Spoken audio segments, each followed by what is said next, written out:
Bill Barr is the author of One Damn Thing After Another, and the former Attorney General who appointed Durham as special counsel to investigate the origins of the FBI Russian probe. All right, so Attorney General, do you feel any way responsible for how this Durham situation's unfolding, and are you disappointed in John Durham? No, I'm very proud of John Durham, and I do take responsibility for his appointment, and I think he and his team did an exceptionally able job, both digging out very important facts and presenting a compelling case to the jury. And the fact that while he did not succeed in getting a conviction from the D.C. jury, I think he accomplished something far more important, which is he brought out the truth in two important areas. First, I think he crystallized the central role played by the Hillary campaign in launching as a dirty trick the whole Russiagate collusion narrative and fanning the flames of it.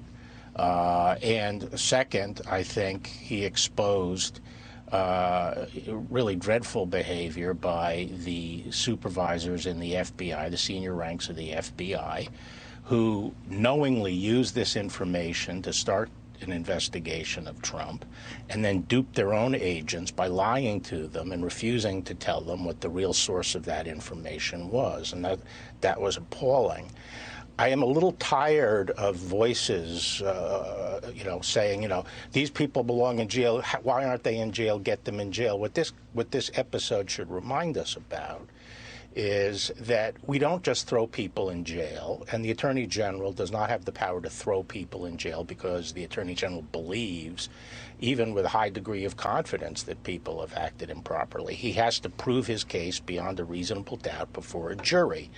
And in government cases, that means a D.C. jury, which is a very favorable jury for anyone named Clinton and the Clinton campaign. Those are the facts of life. And to get mad at law enforcement people because proving these cases beyond a reasonable doubt is difficult work is childish. But do you understand the frustration, Mr. Attorney General, of many Americans that feel like this thing was a hoax and they feel victimized and they feel like they were cheated out of accountability here by not getting a conviction? Because this narrative is that, because the media didn't cover this trial at all until no one is more frustrated. No one is more frustrated than the law enforcement people who are trying to uphold the law and try to uphold one standard of the law. And they're not. There are two standards of the law, and we've had to struggle with that. And people have done, I think, a very good job trying to develop this case in the face of very strong headwinds.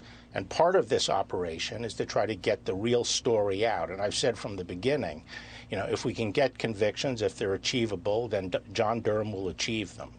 But the other aspect of this is to get the story out. And I think the Danchenko prosecution is going to further amplify these themes and the role that the FBI leadership played in this, which is increasingly looking fishy and inexplicable. Well, tell us who the Danchenko character is, because I'm not sure the audience knows fully what's the next step in the Durham probe. He is the Russian who was the conduit for all the information that made it into the dossier that was then used by the FBI to get the FISA warrant and to prosecute its investigation against Trump even after he became president of the United States, and at a time when the veracity of that dossier was falling apart.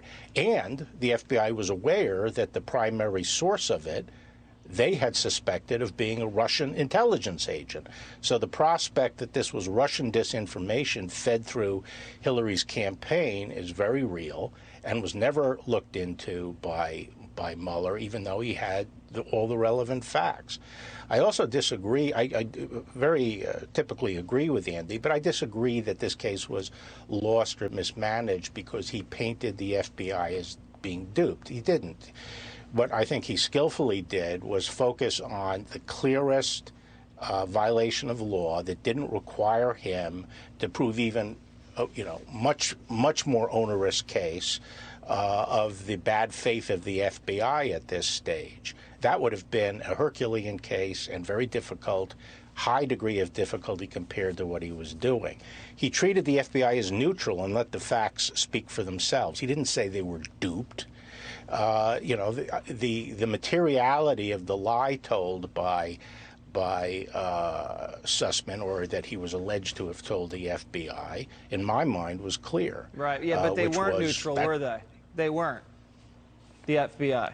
Well, yeah, and that was a matter for you know, that is a case that has to be built painstakingly, and to try to lead off by saying, you know, the FBI are bad guys and this was all you know, a vendetta by them would be a very hard thing to prove at this stage. All right. Well, it's hard to prove anything in front of a D.C. jury. It's hard to prove anything in front of a D.C. jury. You and I definitely agree on that, and I think that's people's here are the facts. Frustration. Yeah.